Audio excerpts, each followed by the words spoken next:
ओम शान्ति। प्यारे बाबाको आजको महावाणी छ। आज 2079 साल जेठ 7 गते शनिबार, तदनुसार 21/5/2022।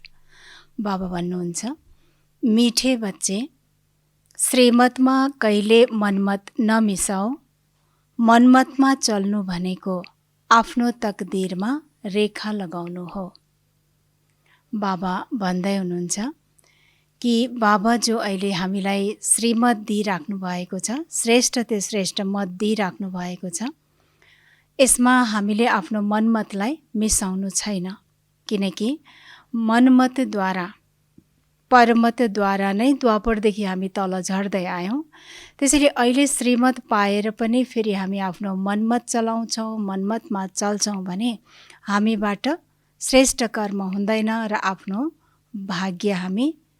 भाग्यमा आफै हामी रेखा लगाउँछौँ। अर्थात् कि आफ्नो भाग्य हामी आफै बिगाड्छौँ।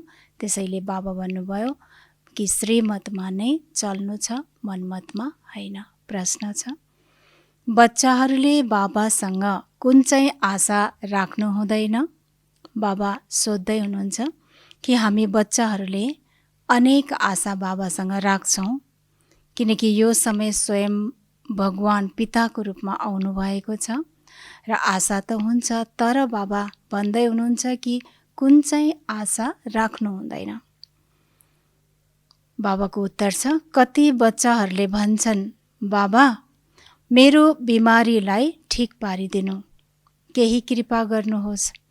बाबा भन्नुहुन्छ, यो त तिम्रो पुरानो अङ्ग हो, थोरै गाह्रो त हुन्छ, यसमा बाबाले के गर्ने? कोही मर्यो, कंगाल बन्यो भने यसमा बाबासँग के कृपा माग्छौ? यो त तिम्रो हिसाब किताब हो। योग बलले तिम्रो आयु बढ्न सक्छ, जति हुन सक्छ योग बलद्वारा काम ल्याऊ। बाबासँग हामीले धेरै आशा राख्छौँ, तर बाबा भन्नुहुन्छ कुन चाहिँ आशा राख्नु हुँदैन। त्यो हो बाबासँग कि आफ्नो बिमारीलाई, जब हामी बिमारी हुन्छौँ, बिरामी हुन्छौँ, बाबा ठिक बनाइदिनु, बाबा कृपा गर्नु। कसैले कोही शरीर छोड्न थाल्यो भने बाबा यसलाई बचाइदिनुहोस्।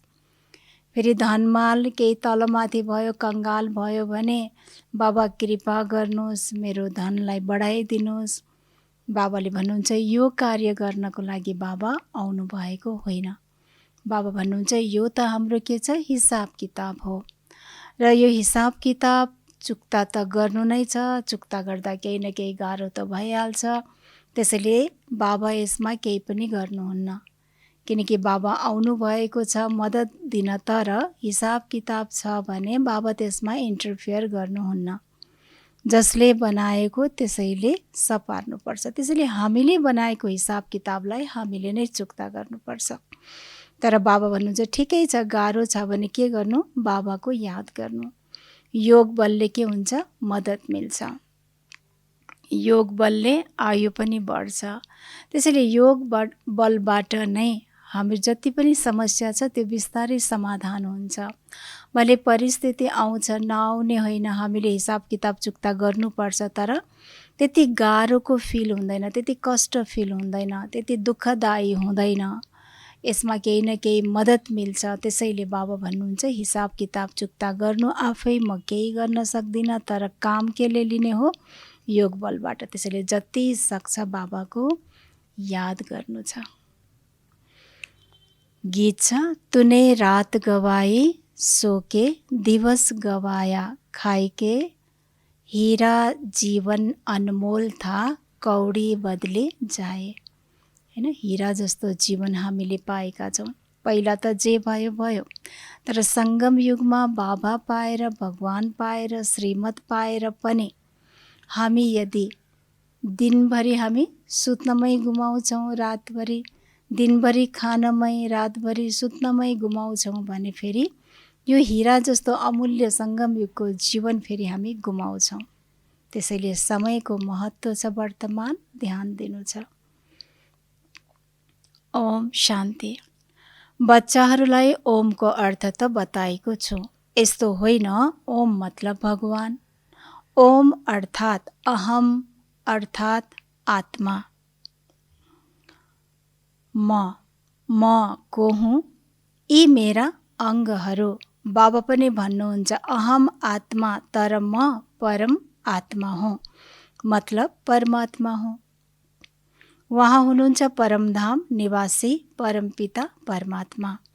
भन्नुहुन्छ म यस शरीरको मालिक होइन, म रचयिता निर्देशक एक्टर हुँ। यी बुझ्नुपर्ने कुरा हुन्। म स्वर्गको रचयिता अवश्य हुँ। सतयुगलाई रचेर कलियुगको विनाश अवश्य गराउनु नै छ। म गर्ने गराउनेवाला भएका कारण मैले गराउँछु। यो कसले भन्छ? परमपिता परमात्मा। फेरि भन्दछन् म ब्रह्माण्डको मालिक हुँ। ब्रह्माण्डको मालिक तिमी बच्चाहरू पनि हौ जब बाबाको साथमा रहन्छौ। हामी पनि को हौँ? ब्रह्माण्डको मालिक। बाबाले आफ्नो स्थान हामीलाई दिनुभयो। तर कति बेला? अहिले त होइन, जब हामी परमधाममा बाबाको साथमा हुन्छ। त्यसलाई स्वीट होम पनि भनिन्छ। फेरि जब स्वीट सृष्टि रचिन्छ तब पहिले ब्राह्मण रचिन्छ जो फेरि देवता बन्छन्। उनीहरूले पुरै 84 जन्म लिन्छन्। शिव बाबा सदा पूज्य हुनुहुन्छ।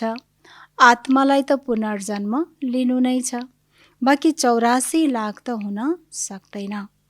बाबा भन्नुहुन्छ तिमीले आफ्नो जन्मलाई जान्दैनौ, मैले बताउँछु। हाम्रो जन्मलाई कसले बताउनु भयो? बाबाले। हामीलाई त थाहा नै थिएन कि हामी देवी देवता पनि बनेर आइसकेका छौँ। अर्थात् हामी थियौँ नै ओरिजिनलमा देवी देवता पहिला, अहिले तल झरेर यो अवस्थामा आएका हौँ र फेरि हामी देवी देवता नै बन्नेछौँ। यो कसले बताउनु भयो? बाबाले बताउनु भयो। 84 को चक्र भनिन्छ, 84 लाखको होइन। यस चक्रलाई याद गर्नाले तिमीहरू चक्रवर्ती राजा बन्छौ। अब बाबा भन्नुहुन्छ मामेकम याद गर। देह सहित देहका सबै सम्बन्धलाई भुल्दै जाऊ। अहिले तिम्रो यो अन्तिम जन्म हो। यो कुरा बुद्धिमा नआएसम्म बुझ्दैनौ। हाम्रो बुद्धिमा आयो? हामी सबको बुद्धिमा आइसकेको छ। यो पुरानो शरीर पुरानो दुनियाँ हो। यो देह त समाप्त हुनु छ, बनाइ पनि छ। तिमी मरेपछि दुनियाँ समाप्त। यो पुरुषार्थको सानो सङ्गमको समय हो। बच्चाहरूले सोध्छन् बाबा यो ज्ञान कहिलेसम्म चल्छ? भविष्य दैवी राजधानी स्थापना नभएसम्म सुनाइ नै रहनुहुन्छ। परीक्षा पुरा हुन्छ फेरि ट्रान्सफर हुन्छौ नयाँ दुनियाँमा। त्यति बेलासम्म शरीरलाई केही न केही भइरहन्छ। बाबाले के भन्नुभयो आज? जबसम्म हामी घर जाने बेला हुँदैन, बाबाले भन्नुभयो केही न केही यो शरीरमा भइ नै रहन्छ। यो कुरालाई ध्यान दिउँ। तर साथमा को हुनुहुन्छ? बाबा हुनुहुन्छ। बाबाले उपाय के बताउनु भयो? योग बल, जति सक्यो यादको बल। यो शारीरिक रोग पनि कर्म भोग हो। बाबाको यो शरीर कति प्रिय छ। शिव बाबालाई ब्रह्मा बाबाको तन कति प्रिय छ। किन? किनकि यसैको आधारबाट हामी बच्चाहरूसँग मिल्नुहुन्छ, श्रीमत दिनुहुन्छ। त्यही पनि खोकिया आदि लाग्छ। त्यतिखेर बाबा भन्नुहुन्छ यो तिम्रो शरीर पुरानो भएको छ, त्यसैले कष्ट हुन्छ। यसमा बाबाले मद्दत गर्नुहुन्छ भन्ने आशा राख्नुहुन्न। कङ्गाल बन्यो, बिरामी भयो, बाबा भन्नुहुन्छ यो तिम्रो नै हिसाब किताब हो। जसले बिगाड्यो उसैले बनाउनु छ, त्यसैले बिगाडेको हामीले नै बनाउनु पनि हामीले हो। फेरि पनि योगबाट आयु बढ्छ, तिमीलाई नै फाइदा छ। आफैले मेहनत गर, कृपा नमाग। बाबाको यादमा कल्याण छ। जति हुन सक्छ योग बलले काम ल्याऊ। गाउँछन् पनि मलाई पलकमा छिपाउनुहोस्। प्रिय चिजलाई नुरे रतन प्राणभन्दा प्यारो भन्छन्। वहाँ बाबा त धेरै कस्तो हुनुहुन्छ? बाबा त धेरै प्रिय हुनुहुन्छ तर गुप्त हुनुहुन्छ। त्यसैले पुरा प्रेम हुँदैन। नत्र उहाँको लागि प्रेम यस्तो हुनुपर्छ जसका बारेमा कुरै नगर। हैन। अलिकति पनि थोरै मद्दत गर्यो कसैले भने कति स्नेह जागृत हुन्छ उसप्रति, कति भावना जागृत हुन्छ। बाबा यति धेरै मद्दत गरिराख्नुभएछ, यति धेरै दिइराख्नुभएछ, यति धेरै भरपुर गरिराख्नु भएछ। बाबासँग कति धेरै स्नेह हुनुपर्ने, तर जति हुनुपर्ने त्यो हुँदैन। कारण किन? बाबाले बताउनु भयो कि बाबा अदृश्य हुनुभएको कारणले। बच्चाहरूलाई त बाबाले पलकमा छिपाउनुहुन्छ। पलक कुनै आँखा होइन, यो त बुद्धिमा याद राख्नु छ। यो ज्ञान हामीलाई कसले दिइरहेको छ? बाबाले हामीलाई पलकमा छिपाउनुहुन्छ। अर्थात् कि बाबाले कति हामीलाई प्यारले, कति सुरक्षितले बाबा हामीलाई राख्नु भएको छ। अति प्रिय निराकार बाबा, जसको महिमा नै छ पतित पावन, ज्ञानको सागर। के होला अरू? पतित पावन, ज्ञानको सागर, फेरि बाबा भन्नुहुन्छ सुखको सागर। उहाँलाई फेरि सर्वव्यापी भनिदिन्छन्।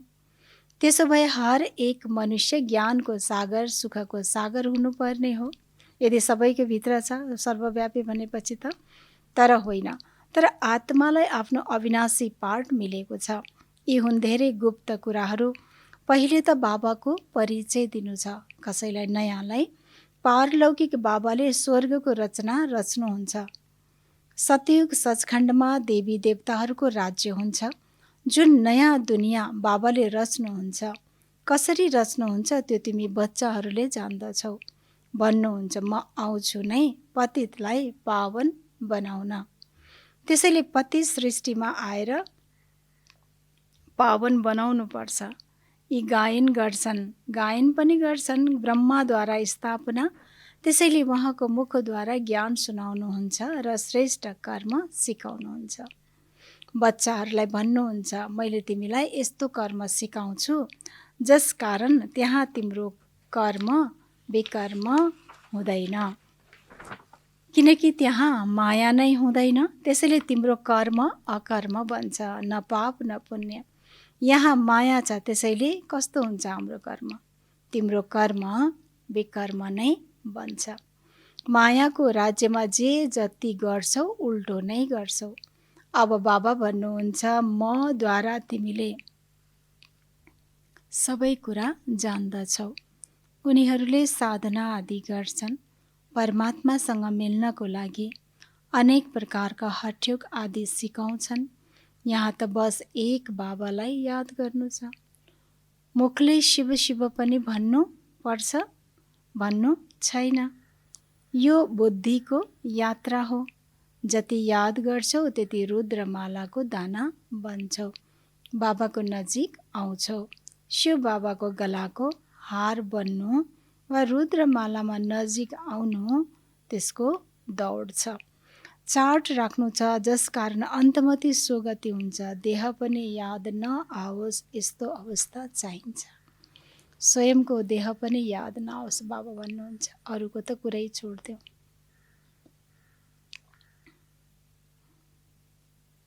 बाबा भन्नुहुन्छ अहिले तिमीलाई हीरा समान जन्म मिलेको छ। त्यसैले मेरा प्यारा बच्चाहरू, निन्द्रालाई जित्नेवाला बच्चा, कम से कम 8 घण्टा मेरो यादमा बस। अहिले त्यो अवस्था आएको छैन। चार्ट राख, म सारा दिनमा कति समय यादको यात्रामा रहन्छु। कहीँ रोकिन त रोकिन्न। बाबालाई याद गर्नाले वर्षा पनि बुद्धिमा रहन्छ। प्रवृत्ति मार्ग हो नि। नम्बर 1 हो बाबाले स्थापना गरेको स्वर्गको देवी देवता धर्म। बाबाले राजयोग सिकाएर स्वर्गको मालिक बनाउनुहुन्छ। फेरि यो ज्ञान प्राय लोप हुन्छ। अनि यो ज्ञान शास्त्रमा कहाँबाट आयो? बाबा भन्नुहुन्छ शास्त्रको ज्ञान त मैले दिएको ज्ञान होइन, तर मनुष्यहरूले भगवानले दिनुभएको सोच्छन्। त्यसैले बाबा भन्नुहुन्छ मैले दिएको ज्ञान त प्राय लोप हुन्छ। यो ज्ञान शास्त्रमा कहाँबाट आयो? रामायण आदि त पछि बनाएका हुन्। सारा दुनियाँ नै लङ्का हो, रावणको राज्य हो नि। बाँदर जस्ता मनुष्यलाई पवित्र मन्दिर लायक बनाएर रावण राज्यलाई खतम गरिदिन्छु। सद्गति दाता बाबाले ज्ञान दिनुहुन्छ। सद्गतिको लागि उहाँले सद्गति गर्नुहुन्छ अन्तमा। कहिले गर्नुहुन्छ? अन्तमा। अब बाबा भन्नुहुन्छ, प्यारा बच्चाहरू सबैलाई छोडेर एक मबाट सुन।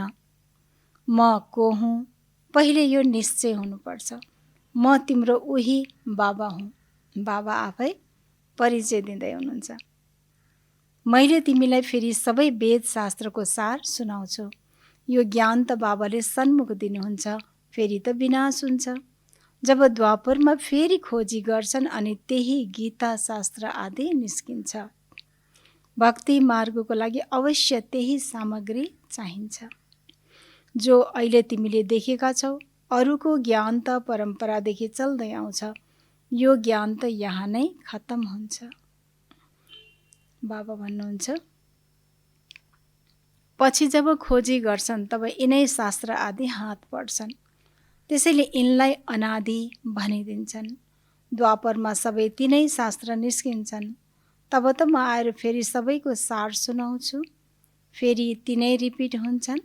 कसैले पुनरावृत्तिलाई मान्छन्, कोहीले भन्छन् अनेक मत छन्।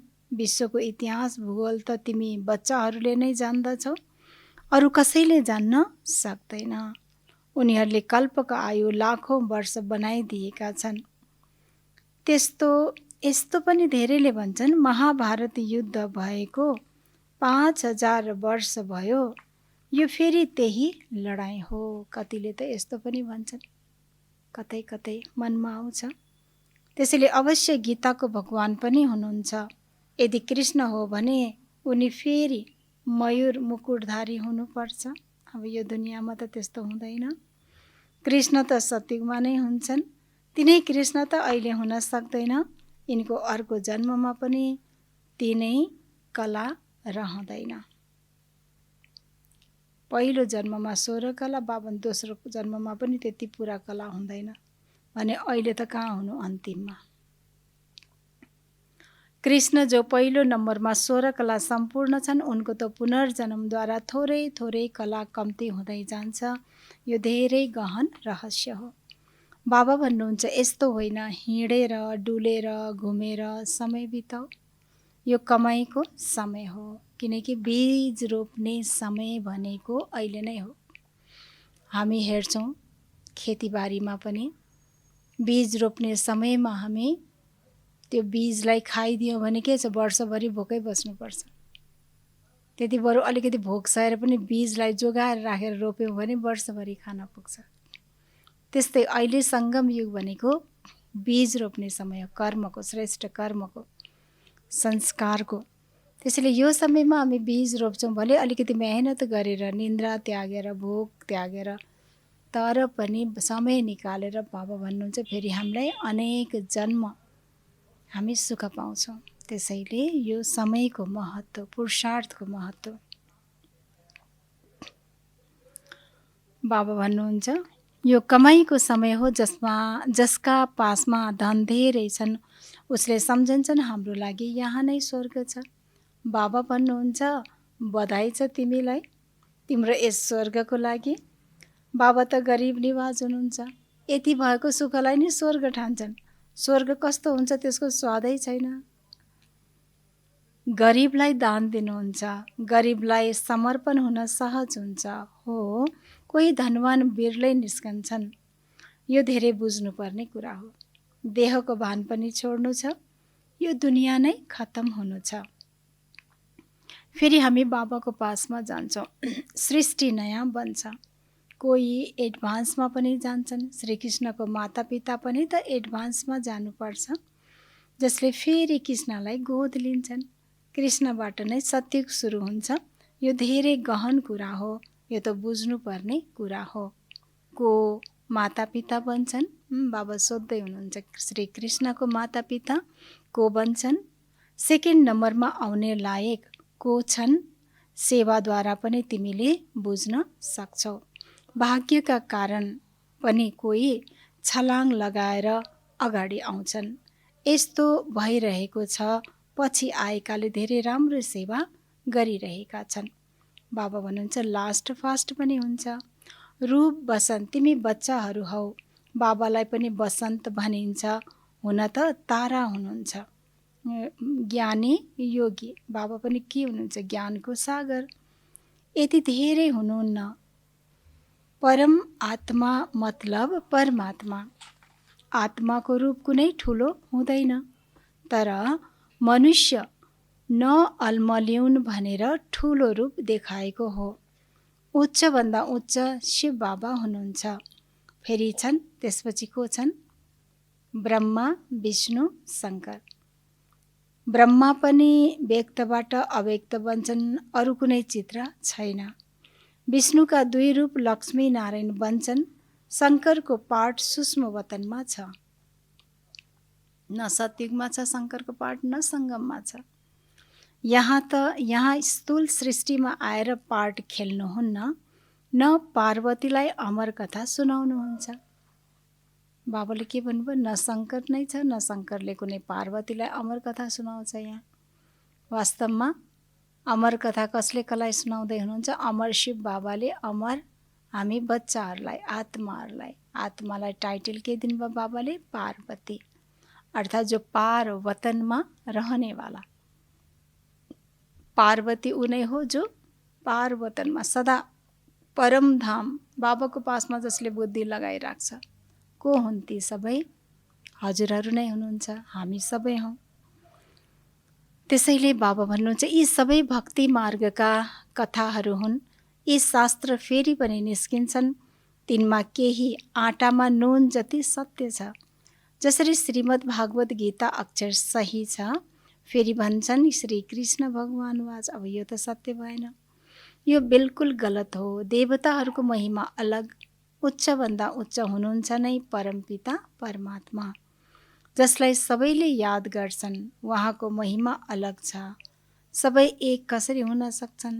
सर्वव्यापीको अर्थ नै निस्किँदैन।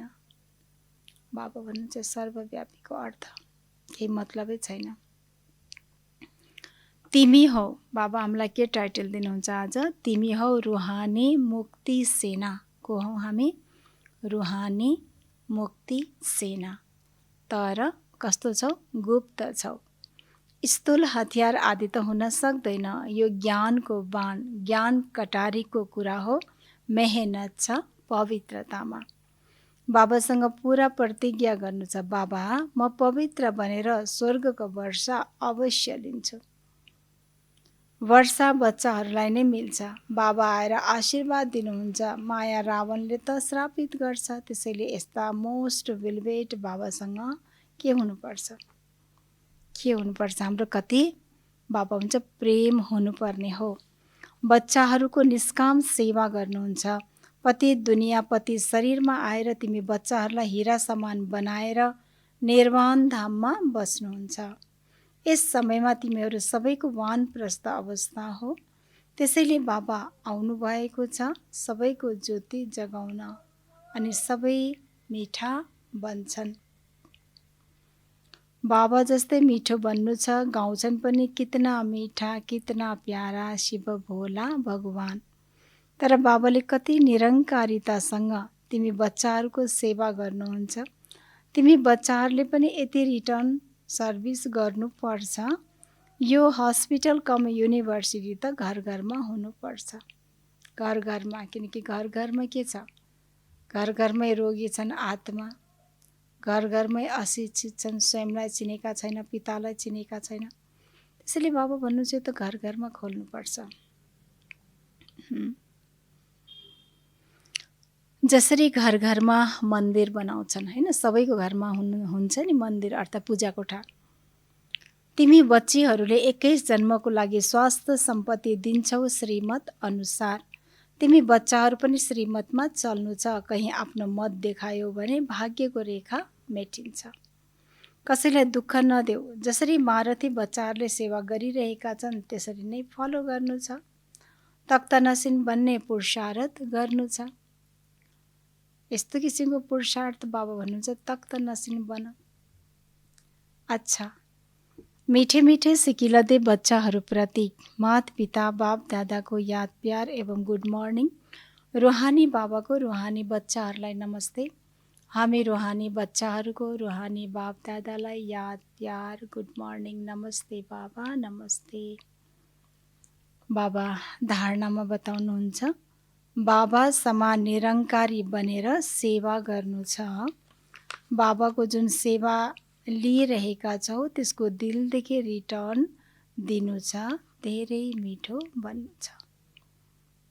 बाबा भन्नुहुन्छ बाबा समान निरङ्कारी बनेर सेवा गर्नु छ। सेवा त गर्छौँ तर अहङ्कार नआओस्, मैले गरेँ, यति गरेँ, उति गरेँ। बाबा भन्नुहुन्छ बाबासँग जुन सेवा लिइरहेका छौँ, यति आत्माको कल्याण गर्दै हुनुहुन्छ, उद्धार गर्दै हुनुहुन्छ, पालना दिइराख्नु भएछ। बाबा भन्नुहुन्छ त्यसको दिलदेखि नै रिटर्न देऊ, धेरै मिठो बन्न। धेरै मिठो बन्नु, स्वयंको भाग्य बनाउनु, अन्यको बनाउनु, यो नै के हो? रिटर्न। दोस्रो छ हिँड्दा डुल्दा आफ्नो समय गुमाउनु छैन। शिव बाबाको गलाको हार बन्नको लागि दौडिनु छ। देह पनि याद नआओस्, यसको अभ्यास गर्नु छ। अभ्यास के गर्नु छ? हिँड्दा डुल्दा आफूलाई आत्मा सम्झिने। बाबा भन्छ समय गुमाउनु छैन र अरूलाई पनि आत्मा नै देख्नु छ र यसरी दौड लगाउनु छ। जति सके यादको दौडी लगाउनु छ, जति सके बाबालाई याद गर्नु छ। यहाँसम्म कि बाबा भन्नुहुन्छ आफ्नो पनि देह याद नआओस्, यसरी अभ्यास गर्नु छ। बाबाको वरदान छ ड्रामाको हर राजलाई जानेर सदा खुसी राजी रहने, नलेजफुल त्रिकालदर्शी भव। ड्रामाको हर राजलाई जानेर सदा खुसी राजी रहने, नलेजफुल त्रिकालदर्शी भव। बाबाले आज वरदान दिनुभयो त्रिकालदर्शी भव। जुन बच्चाहरू नलेजफुल त्रिकालदर्शी छन् उनीहरू कहिले नाराज हुन सक्दैनन्। कसैले गाली नै गरून्, इन्सल्ट गरून् तापनि राजी, किनकि ड्रामाको हर राजलाई जान्नेवाला नाराज हुँदैन। नाराज त्यो हुन्छ जसले राजलाई जान्दैन। त्यसैले सदैव यो स्मृतिमा राख। कुन कुरालाई स्मृतिमा राख्ने? भगवान बाबाको बच्चा बनेर पनि राजी नभए कहिले हुने? अहिले जो खुसी पनि छन्, राजी पनि छन्, उनै बाबाको समीप र समान हुन्छन्। किनकि बाबा पनि ड्रामाको हर सिनमा राजी हुनुहुन्छ। कति ग्लानी गरे हैन, कति इन्सल्ट गरे बाबाको पनि, तर पनि बाबा पनि राजी नै हुनुभयो। त्यसरी बाबा राजी हुनुभयो। त्यसैले बाबा भन्नुहुन्छ हामी बच्चाहरूले पनि राजी हुनुपर्छ। तर त्यतिकै राजी हुन त सक्दैन। त्यसको लागि बाबाले सहज उपाय बताउनु भयो कि ड्रामाको राजलाई बुझ। हरेकको आफ्नो आफ्नो पार्ट छ हैन, अभिनय गरिरहेका छन्। यो हरेकको राजलाई जानेपछि हामी नाराज हुँदैनौँ, रिसाउँदैनौँ कसैसँग। र यो एउटा मनमा सङ्कल्प राख्छौँ, सोच्छौँ कि मनुष्यले गरे पनि गरोस्, भगवानले त कति स्नेह दिएछ, कति सम्मान दिएछ, कति उच्च राख्नु भएको छ हामीलाई, कत्रो हाम्रो भाग्य बनिरहेको छ। हुन पनि केही समय बाँकी, भविष्यमा त्यति राम्रो दुनियाँ, समय, आफ्नो भाग्य, आफ्नो स्थान पाउँदैछौँ। त्यसैले यो सम्झेर पनि बाबा भन्नुहुन्छ फेरि पनि नाराज हुनु छैन। यो सम्झिनाले के हुन्छ? हामीलाई ड्रामाको जुन सिन छ त्यसमा हामी राजी रहन्छौँ। त्यसैले यो सोच्नु छ कि भगवान पाएर पनि अहिले हामी हैन राजी हुँदैनौँ भने फेरि कहिले हुन सक्छौँ? त्यसैले यो समयमा राजी हुनु छ।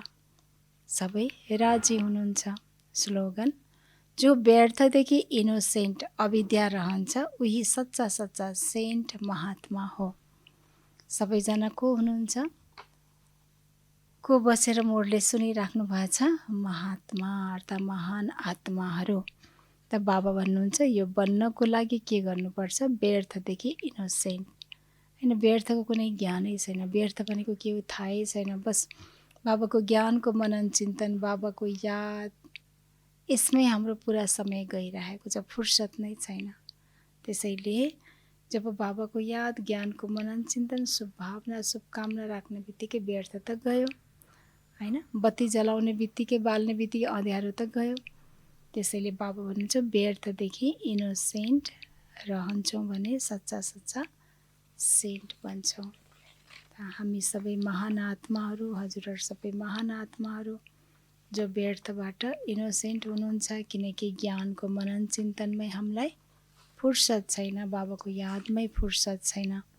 आफूलाई हेर्न त समय पुगिरहेको छैन, अरूलाई हेरेर कहाँ व्यर्थको चिन्तनमा रहने। यो सबै कुराले के छ, हामी व्यर्थबाट मुक्त हुन्छौँ। यो थियो विशेष बाबाको आजको महावाणी र विशेष बाबाले हामीलाई ध्यान दिलाउनु भयो। एउटा त सदा राजी रहनु छ र अर्को के छ त, कहिले पनि हामी मनमतमा चल्नु छैन। केमा चल्ने छ? एक श्रीमतमा नै चल्नु छ। सारा दिन के गर्नुहुन्छ? मुरलीलाई मनन चिन्तन गर्नुहुन्छ र यो एउटा जब मनन चिन्तन हामी गर्छौँ तब नै हामी के भन्छौँ? आत्मा स्वस्थ बन्छौँ, आत्मा सुख शान्ति खुसीको अनुभव गर्छ, सन्तुष्ट हुन्छ तब। त्यसैले विशेष हामीले ध्यान के दिनु छ? पुरा श्रीमतमा चल्नु छ र सारा दिन हामी आज आफ्नो कर्मलाई हेर्छौँ। कुन चाहिँ कर्म मेरो श्रीमत अनुसार भयो, कुन चाहिँ कर्म मेरो मनमत अनुसार भयो, कुन चाहिँ कर्म मेरो परमत अनुसार भयो। दिनभरि हेर्छौँ, ध्यान दिन्छौँ, राति चेक गर्छौँ र फेरि राति त्यसलाई हामी समेट्छौँ, सुल्झाउँछौँ कि ओहो यो कुरा मेरो मनमत अनुसार भएको रहेछ, यो काम त मेरो परमत अनुसार भएको, श्रीमतबाट भएको छैन। अब बोल्दै गर्नुहुन्न, फेरि हामी सावधानी पाउँछौँ। त्यसरी हाम्रो उन्नति प्रगति हुँदै जान्छ। यो थियो विशेष बाबाको आजको महावाणी। अच्छा, ओम शान्ति।